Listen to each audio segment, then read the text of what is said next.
Hello friends, legal and social awareness के एक और एपिसोड में आप सभी का बहुत बहुत स्वागत है। मैं करीम अहमद सिद्दीकी एडवोकेट। दोस्तों, आप जानते हैं कि जब किसी के विरुद्ध घरेलू हिंसा का मुकदमा मजिस्ट्रेट के न्यायालय में दाखिल किया जाता है तो मजिस्ट्रेट के न्यायालय के द्वारा जितने लोग भी अपोजिट पार्टीज होते हैं उनको नोटिस जारी किया जाता है।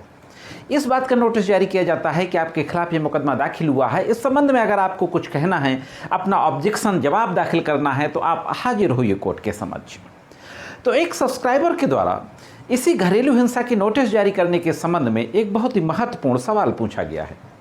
यह पूछा गया है कि जिस तरीके से किसी कंप्लेन केस में 200 और 202 CRPC का बयान होने के बाद मजिस्ट्रेट के न्यायालय के द्वारा सम्मन जारी किया जाता है, तो उस समनिंग ऑर्डर के खिलाफ या तो हम सेशन कोर्ट में रिवीजन करें और या फिर सीधे हाई कोर्ट के समक्ष 482 में उस समनिंग ऑर्डर को चैलेंज करें। तो क्या उसी तरीके से डोमेस्टिक वायलेंस के केस में अगर मजिस्ट्रेट की न्यायालय नोटिस जारी करने का ऑर्डर करती है तो क्या उस नोटिस के खिलाफ भी 482 CRPC के तहत हाई कोर्ट जाया जा सकता है? एक सवाल पूछा गया है मेरे एक सब्सक्राइबर के द्वारा। तो आज के इस एपिसोड में इसी सवाल से संबंधित जो कानून है उसके बारे में बातचीत करने जा रहा हूं। दोस्तों, देखेंगे कि संबंध में लॉ क्या कहता है और इलाहाबाद हाई कोर्ट के एक बहुत ही लेटेस्ट जजमेंट के बारे में भी इस बारे में बातचीत करेंगे, जो कि बिल्कुल सेम सिचुएशन पे ये जजमेंट था। तो बहुत महत्वपूर्ण जानकारी है, जुड़े रहे आखिरी तक, देखते हैं कि संबंध में कानून क्या कहता है। साथियों, ये जो मामला इलाहाबाद हाई कोर्ट पहुंचता है, सुमन मिश्रा बनाम उत्तर प्रदेश राज्य, केस की पूरी डिटेल आपके स्क्रीन पर है। इस मामले में मजिस्ट्रेट की न्यायालय के द्वारा डोमेस्टिक वायलेंस का केस फाइल होने के बाद जो नोटिस जारी किया गया था उस नोटिस को चैलेंज किया गया था, क्वेश करने के लिए प्रेयर की गई थी।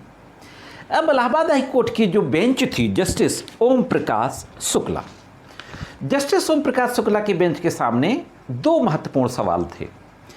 पहला सवाल यह था कि डोमेस्टिक वायलेंस एक्ट के तहत जो केस फाइल होता है, जो कंप्लेंट दाखिल होती है कोर्ट में, उसमें नोटिस जारी करने का ऑर्डर करता है मजिस्ट्रेट, तो क्या वह नोटिस जारी करने का ऑर्डर क्या तलबी आदेश माना जाएगा?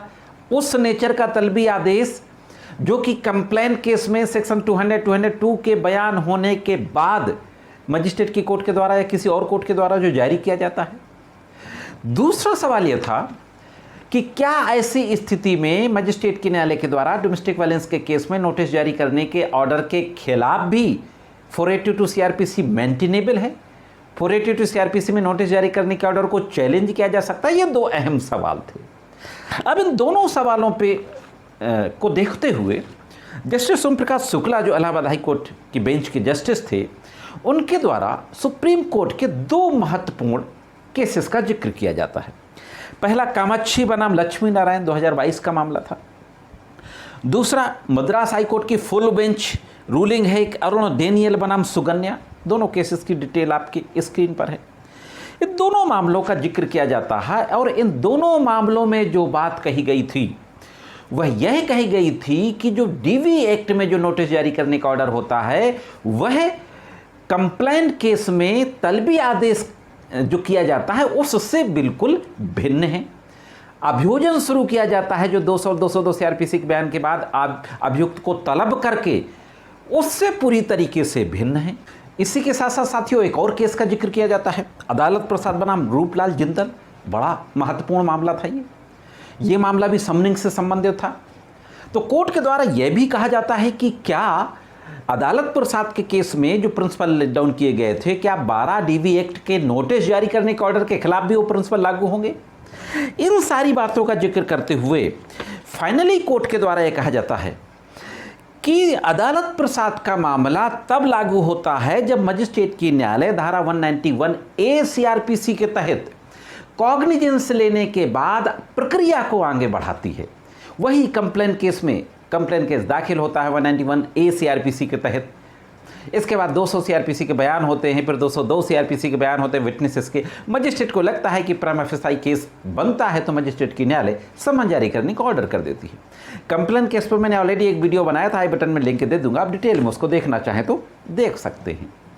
तो कोर्ट के द्वारा कहा जाता है कि अदालत प्रसाद का मामला तभी लागू होगा जब 191A CRPC के तहत कॉग्निजेंस लेने के बाद प्रक्रिया को आगे बढ़ाया जाता है। धारा 12 DV एक्ट के तहत जो नोटिस जारी किया जाता है वो कार्रवाई इससे बिल्कुल अलग है।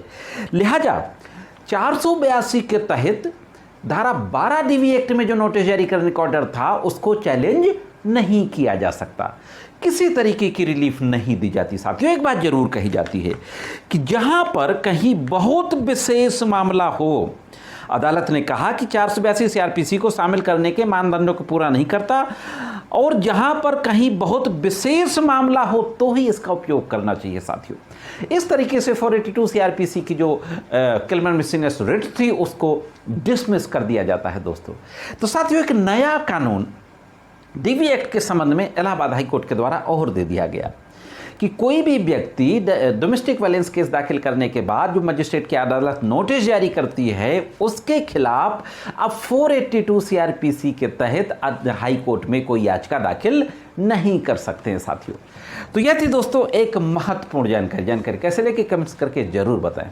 जान इससे पहले जरूर मैं आपसे कहना चाहूँगा, अगर आप चैनल में नए हो, वीडियो को पहली बार देख रहे हो, तो चैनल को सब्सक्राइब करके बेल बटन को हिट करके ऑल पे ज़रूर सेट कर दे। ये जो कानून की महत्वपूर्ण जानकारियाँ मेरे द्वारा दी जाती हैं आपको अच्छी लगती हो तो वीडियो को लाइक और शेयर करते रहा करें। आज के इस एपिसोड पर सिर्फ इतना ही, मिलती है किसी अन्य एपिसोड में कानून के कुछ अन्य जानकारियों के साथ।